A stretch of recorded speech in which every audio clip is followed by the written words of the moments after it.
9:09 and the gang is back in place. It was a cold, hard couple of weeks without John Deal, but thank goodness someone held the story. There was lack of freedom. We have righted the ship with Majority Leader John Deal back in his post, editorial page editor of the St. Louis Post-Dispatch, Tony Messenger, and of course former Chief of Staff to Governor Holden, Jane Duker. Ladies and gentlemen, welcome back. The board meeting is in session. We will start with you, Tony Messenger. What are your thoughts on the end of the government shutdown? Well, I mean, I think everybody, except for Ted Cruz and some of the people who blindly and stupidly followed him, is glad that it's over, is glad that some sanity prevailed. It's really depressing that we've come to the state in our political system in Congress that it led to this. The same votes, which was a Democratic majority, were there before they shut the government down previously. The Senate was there ready to do the exact same thing that they did, and in fact had previously already done it.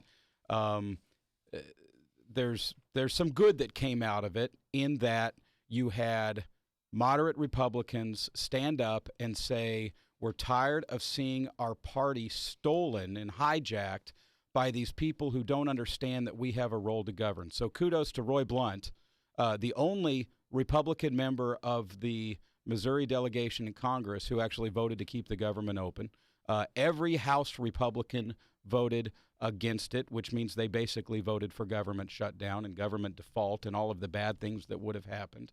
And so it's all good that we're there, that we have these new deadlines now. But all we did, again, is kick the can down the road, and I personally don't have a heck of a lot of faith that we're going to end up any further along on a budget deal come February 7th or whatever the actual date is now than we did the last 5 or 6 times we did it, because we're ultimately going to be in the same place to actually pass a budget deal that balances revenue and expenses and makes some cuts in entitlements, which the president is fully willing to do and has made that clear in the previous negotiations, and sets the Congress and the nation on a reasonable path forward. You're still going to have to do it with a Democrat majority vote. That's what's going to happen, because there will be tax increases in the ultimate deal that gets agreed to, as well as some cuts in spending. And so we're going to be right back where we were. And the question now is, will those moderate Republicans who stood up, who reached across the aisle with Democrats to make this happen, will they continue to say, okay, look, we made our vote, that's where we are now, let's get the nation back on track and start the so-called Republican rebranding that was sort of put on hiatus for the past 6 months? John Deal, you're chomping at the bit. There's nothing Tony would like that, a quote-unquote Republican rebranding. Now, one thing I find humorous about this is you're not going to find a budget deal until the Democratic Senate actually decides to take up a budget. There has not been a budget bill brought to the floor of the Senate by Harry Reid since the iPad has been invented. Okay, we're operating now on continuing resolutions of a budget which was passed many, many years ago. Okay, so you're not going to have a long-term solution to the budget problems. You're going to keep seeing these continuing resolutions. You're going to keep seeing these debt ceiling issues up and until the United States Senate decides to actually pass a budget, which is one of the few constitutional jobs that they have to do. I don't, we were watching these on the back screen here, these guys doing this little loopy-loop and juggling act on bicycles with the ball. Kind of reminds me of what we've been looking at in Washington over the past couple of exactly Harlem Globetrotter type of thing. But what's happened, though, I think, is a change in discussion on what the priorities are. 2 or 3 years ago, we weren't talking about temperatures stay on the cool side through as much money as we're spending when the revenue isn't there, and the focus of how this of what the government should be doing. I think we finally recognized that it's a spending problem, and it's not a revenue problem. We're not talking about increasing revenue. We're not talking about tax increases. We're not talking about whether we should have another stimulus package. Remember, going into this, Harry Reid and the Democrats want another $1 trillion in spending to have the continuing resolution and to increase the debt ceiling. That's off the table. They're actually spending reductions as a framework in place. I don't like it, what happened, but I think it's a framework of discussing spending less money. You don't like it? You wanted government to shut down? Oh, there's worse things in the world for government. You wanted us to default on our debts and I don't want to not pay our debts? I don't like the fact, though, that we're spending more money, and we're spending it every couple months. You've got to keep increasing the debt ceiling, where the debt ceiling is now far exceeds what our output is over a couple-year period. That's not sustainable. The story this morning is that it passed the Senate, it passed the House, but there's also a story that says that there is a $2 billion pork barrel spending little nugget in this to Mitch McConnell's home state of Kentucky for a dam. Outrageous. So, but here's the question, though. This is why the Tea Partiers get so upset. Is practice what you preach. Well, but the Tea Partiers. He's not a Tea Party. Well, no, but when you talk about spending, Republicans do not get to blame Harry Reid for not having a budget when you do the same pork barreling. Guess what? Republicans don't want to cut either, and they don't want to admit it. So that's a widespread problem between the whole crowd of them. So, I mean, at least the Tea Partiers have been, consistent on that idea. So, I mean, but. Well, conservatives this morning are calling out the Senate Minority Leader, Mitch McConnell, for this. And he got his. And who knows what else is hidden in that thing as we go back through. By the way, that deal has massive implications for St. Louis. That is not just a Kentucky deal. Which, that is a massive. It's a good deal for us, or well, what? We're moving into Olmsted, it's an but let's do it. important project. Bill Lambrick, the D.C. reporter for the Post-Dispatch, wrote a tremendous investigative piece on this a few weeks ago. And if you check my Twitter feed at Tony Mess, I linked to it last night so you can read it. This is a massive project that is absolutely needed. It's a lock and dam project that's been worked on forever. That is a chokehold in the navigation system of the Mississippi River system. The lock is up on the Ohio. It's incredibly important to the region. It's Alberici, the construction company, actually has the contract. It's hugely important in this region. The problem is the Corps has been wasting money on it for over a decade now because they tried an experimental, they call it in the wet, building the lock and dam completely underwater rather than diverting the river and doing it. And so it's a boondoggle, but it's also one that ultimately has to get done, or river navigation along the Mississippi shuts down, and the economic devastation is really, really bad. So it's a little bit more complicated than just Mitch got some money for Kentucky. Well, but it decreases the argument when Obama all along has been standing up saying, look, we need a clean CR. We don't need any substantive legislation on this. We need to just get this part open, and then we can start negotiating over spending, cutting, whatever. And so I'm a little frustrated by the fact that, everybody was preaching we wanted it clean, we wanted to get this done, and it didn't get clean. Now, I guess, Obama thought it was a good idea to compromise to get it done, and he did. But, I think that decreases the message that was meant to be sent here, is that we don't screw around with default. Well, I think it was to get people to sign on. Mitch McConnell needed a little sweetener. But I think if there wasn't cuts in there was spending. If I can speak for Senator McCaskill, she would say this might be a good project. It might not be, but it didn't go through the budget process. Right. And so it becomes a pork barrel issue where it's just slipped into a bill. Right. If it's so important, great, maybe it is needed, but that should be part of the budget process, which I think is what John Deal's saying, is that there is no budget. There is no budget. No budget process. But that's not just a Democrat problem. Mitch McConnell didn't want to discuss that during the budget. He wanted it done when he couldn't get the votes otherwise, so you get it and you attach it to this important bill that had to be passed. Harry Reid has not let a budget come to the floor in the U.S. Senate in 5 years. Right. And yet they also, when they were passing a clean budget resolution, they asked the House to negotiate with them Boehner 21 times, and the Senate Republicans stopped them from the very conference that they now agreed to in order to break through this dam. So both of them to have just try to say that this is a Senate problem is just the budget is a Senate problem. The House passes budgets. The Senate has not passed a budget. The House passes fantasy budgets. The House doesn't pass Balanced real budget. world Well, budgets. exactly. Come No, on. maybe balancing the budget's a fantasy, The but I House, happen the to House think it's a passes pretty good budgets thing. that said, hey, you know what? Poor kids don't need food stamps, so what the heck? Oh, yeah, that's what it is. The last thing about this whole budget thing, I think Republicans lost, and John, speak to this for a moment. I think their intentions, stripping away all the spin and all the I'm rubber, you're glue, whatever you say, bounce off me and sticks on you. The idea is that they were upset. They wanted to get their message out, but they went a little off the rails. A little? Trying to get, taking away health insurance for their staffers.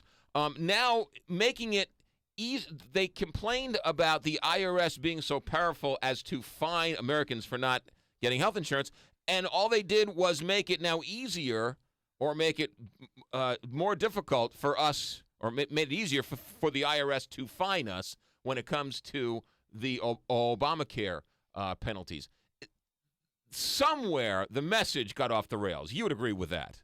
The message is we have to spend less. Actually, I No, think that the was House, after Obamacare. No, I think the House Republicans have actually been pretty effective in changing the message that there is a spending problem. 2 years ago, we were not talking about a spending problem. We were talking about spending more money. No one in D.C. now is talking about revenue. I shouldn't say no one. On the serious agenda items, there aren't talks of raising taxes. There aren't talks of more stimulus. The $1 trillion that Harry Reid and the Democrats wanted to spend in the Senate was not considered this time. And we're having a serious discussion about the long-term structural spending of this country. But and I they think that's a started good off. thing. They started off with Obamacare is slavery. They eventually started talking about spending. But to act like this was, somehow some watershed event that we're changing the conversation, everybody knows the budget needs to be fixed. People knew, though, that this was not the mechanism to do it. So, they shift gears because they were getting slaughtered. If you don't have a budget, what is the mechanism other than the continuing resolution to continue on the budget, which you did 5 years Which was ago? the exact There's no resolution other that method Boehner to do wanted. it. That's John Deal. That's Jane Duker. Tony Messenger. We'll come back and talk about Steve Stenger taking on Charlie Dooley. We'll do that next on the board meeting on the Big 550. John Deal back from his, was it a fact-finding mission? Well, actually, it's a personal fact-finding mission. Personal fact-finding That's right, mission. that's right. Okay. All right, good. Tony Messenger from the editorial page. He's the editorial page editor of our local hometown newspaper, stltoday.com. And Jane Duker, former chief of staff of Governor Holden and local gadfly. Jane Duker, you're up. Okay. Well, I guess we saw the announcement of Steve Stenger. Councilman Steve Stenger is going to challenge incumbent Charlie Dooley in a primary for county executive, and I can't imagine many people are surprised. I think I think Steve's been very critical of the administration for, a long time, and I think he made a really good case in his acceptance speech about how, county government is broken. I mean, just straight up broken, not any more complicated than that. I think Bob McCullough's remarks were about as, they were actually amazing. I mean, I've not seen someone just really sort of, just through plain facts, eviscerate sort of the administration, which I think, the time was coming and the time was now. I was very heightened to see a lot of diverse support, anyone from firefighters to police officers to, old women and blacks and whites and Hispanics and businessmen. The NAACP in the county came out in favor of Well, yeah, Steve the vice Stenger. chair was there, and which was very heartening to say, that there's a group of people now that have said, enough's enough. We need to take the county back. And so, I'm glad because I think voters need a choice because right now there's been 10 years. I mean, he's been in office for 10 years, and I would hope that when you run for public office that you leave it better than you found it. And unfortunately, we're in a situation where he left it far worse than when he found it. I think it's amazing the amount of people who are publicly coming out and saying, I'm not supporting Charlie Dooley. It's one thing to say privately, hey, Charlie, I'm going to go in a different direction. Right. But to call a news conference, to come on the show, to wave a flag, to say, oh, by the way, just in case anybody wants to know, I'm labor, I'm the county prosecutor, I'm not supporting Charlie Dooley. That is unprecedented. I believe it. Well, you have to look at the nature of what's happened in the last couple of months. Oh. You're talking about criminal investigations. Right. possibly multiple. Yes. You're talking about missing money. You're talking about a situation in both the police department and the health department and the children's fund, Right. where you have clear violations of county charter in terms of money being handed out to cronies, and it's just a situation in which it's one thing on top of another on top of another. A pattern. And the most important element of it is Charlie Dooley hasn't responded to it. We wrote an editorial a month or so ago during the height of the reporting on the police board scandal, in which we said, okay, enough is enough, and we sort of gave this litany of all of these problems and said, Charlie, you're the county executive. It's time to clean house. You're either getting bad advice or you're the problem. And so that opportunity was there for him to get rid of all of these people that were giving him such bad advice. He did none of that. He moved a communications person Right. around, and all of the same people that are either taking advantage of Charlie or doing it under his direction. I don't know which one it is. I tend to think that they've been taking advantage of him, but there's been no changes, no opportunity to clean up, no opportunity remorse. to fix things. And yeah, not only no remorse, he comes out and says, well, health department, that's not my problem. That Police, has nothing to do you know, with me. Was he's his the county response. executive. Buck stops with him, and so all of these opportunities have been there. And I know some of the people that have sort of all of a sudden started to come out publicly and say they're not going to support Charlie. They were working the phone lines pretty hard, saying, "Charlie, clean this thing up," and he didn't. And They so did that's, try. That's You're right. why we're here where we are, and it'll be a very interesting political race. For John sure. Deal. Well, it's almost like a bonus round for me. Well, let's see. So I can take this one step further now. Yes, right? I mean, Excellent. you know, I believe they call this a slow curveball in the business. right. A hanging curveball, right? Yeah. Underhand pitch.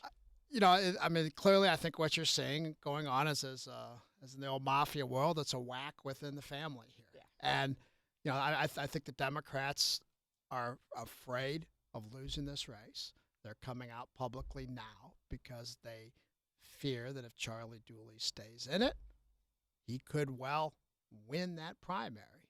He's still the incumbent. He's got much higher name ID. As good a speech as Bob McCullough may have been, probably 20 people heard it. And who's going to remember it a year from now? It's a great point. During the Okay? ads. And well, but During the ads. but you got to be competitive. I mean, that's to say.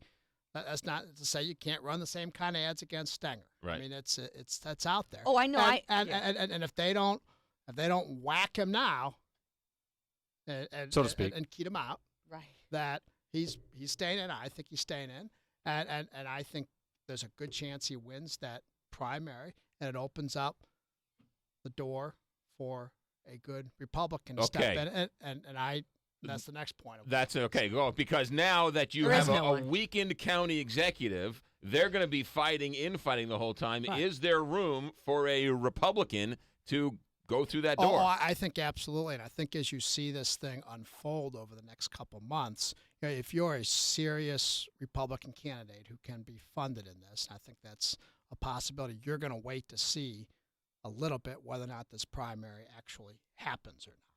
You're going to be quietly laying some groundwork. I think there have to be some people out there making calls, and you're going to see it. If Dooley gets out, it probably becomes less likely a Republican can win it. If Dooley stays in it, is a survivor of a bloody primary with a lot of corruption charges, there's probably room for somebody. You know, Bill Corgan didn't miss by much Right.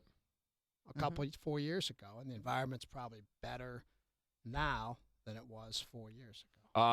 Any conversations you've had? Anything you want to throw? Any names you want to throw out besides Bill Corrigan? I think we all hear who that is. So they'll just make me mad if I tell Okay, them. all right. I think we know who those Well, are. here's the interesting thing, McGraw. I don't mind making them mad. I know. I think Senator Lamping came on through Senator Schmidt's name out. Yeah. I'm Right? sure that went well. No, for, I mean, You do a great job. The names that have been bandied around in various circles are yours, are Eric Schmidt's, are John Lamping's, and you know, I mean, those are the sort of the big names that have been talked about. But here's the interesting thing: a month ago, this was all happening under the umbrella of this cabal moving towards some sort of city-county merger, disincorporation, something that I happen to believe is important and a future goal to get the city and St. Louis County united in some meaningful way. And no Republicans and no Democrats other than Stenger, who was clearly making some noise, wanted to challenge Dooley because there was this coordination between Mayor Slay and Charlie Dooley and Rex Sinkfeld on the Republican side, who has given a lot of money to both of them, who all have representatives that have sort of been meeting and working on this long-term plan that may or may not ever come to fruition that unites the city and the county. And people didn't want to challenge because if Rex is going to write a check that no Republican really wants to go up against that, it creates a strange dynamic within the Republican Party. And the mayor's strong support of Dooley for a long time was enough to at least stop other Democrats from challenging him. But it's a sign of how bad it's truly become in the county and how the inertia and the inability to get rid of people like John Temperiti and to continue to allow these cronies to make horrible mistakes and do nothing about it and act like your hands are clean. It's a sign of how truly bad it's become. Well, and you'll notice that it's come to this. You'll notice that Rex didn't write any money this quarter. That's very telling. I mean, he gave the guy $100,000 in the last election. He kept doing that seriatim 5,001 checks to make sure that they were in the 48 report, and there was no Rex money this quarter. And I think that tells you something about whether that coordination is absolutely necessary and that there isn't other people who would be willing to do that. And there are a lot of people in the county that feel that the issues involving city-county have more to do with the messengers than they actually do about the message. Well, I think there could be another title. I mean, I know the choice is always to go to existing office holders and say this is who the bench is. But there are probably a lot of retired execs or people with a business background in the county. Again, Bruner and that Spence would have did real that well. type of experience. Well, I mean- they should bring up their campaign managers up on theft charges because they got some bad advice from the word go. And what you're dealing with here, I mean, You should be smart enough not to have that happen if you're going to run for public the county office. is basically it's municipal government.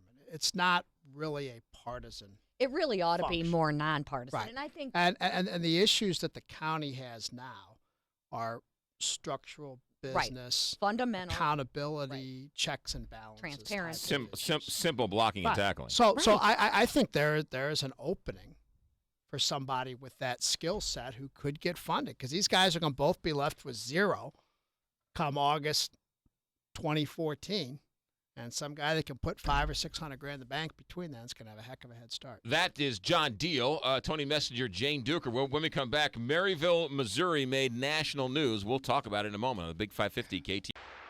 It was a story that was first brought to light by the Kansas City Star. I read it after it was reprinted and reposted by STLtoday.com. It's a story of Maryville, Missouri, which has garnered now national attention, and believe it or not, it garnered national attention during the government shutdown as well as the debt ceiling debate. The story goes that this 14-year-old girl, Daisy Coleman, allegedly was sexually assaulted by a football player. The football player dropped her off at her house in the middle of the morning. They pressed charges. The charges were ultimately dropped. She was bullied to the point where the family had to leave Maryville and move to a town called Albany, about 40 miles away. The house they were trying to sell then burned down, and that's when it hit the news. Now, the prosecutor is asking for a special prosecutor. Peter Kinder has come out and said this needs to be looked at again. I don't know who's running Chris Koster's office. He makes a completely tone-deaf statement saying he can't do anything about it. It is what it is. A sad reality is that Maryville, Missouri is now a national story, and it paints a negative light on Missouri. Chris Koster should have said, I'm going to look into this. I will get to the bottom of this. Let me research this before I make a comment. I don't know what he was thinking by saying there's nothing I can do. This man's running for governor, and that's what he says when the national spotlight is turned on Missouri in a negative way. Bad call, Chris Koster. I think you're wrong on Koster. I don't know exactly. I was out of town, so I don't know exactly what he said and what his tone was. But legally, what's happening now, the special prosecutor or the prosecutor in the case asking for a special prosecutor is what legally has to happen. Chris Koster was right legally, and the person who wants to run for that office, Tim Jones, was wrong legally. Peter Kinder, who I think used to be a lawyer, was wrong legally. So Koster got it right, but who got it wrong at the beginning was the actual prosecutor in that case. This is a case of his authority, and what he should have done, because of all of the political connections of those who are accused in this case of raping the poor young girl, he should have sought outside counsel to begin with, and he didn't. He's now correcting this. And so now the Attorney General or some other special prosecutor will come in, and I think all of the political anger over this will die down briefly. But here's the scary thing that everybody has to consider. These cases are incredibly difficult to prosecute and to win. And that's one reason why prosecutors sometimes make the wrong decision of letting these things go. It absolutely needs to be reinvestigated by somebody who doesn't have conflict.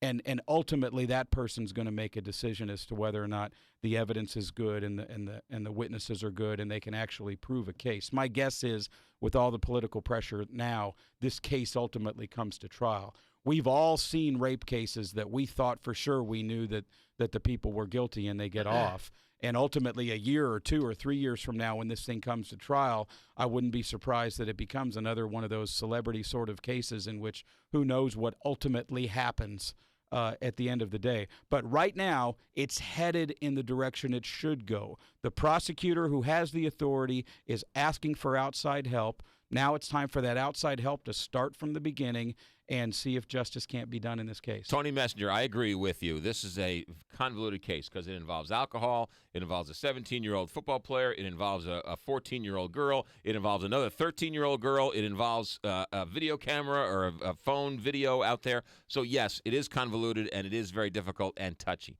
My point with Koster is this.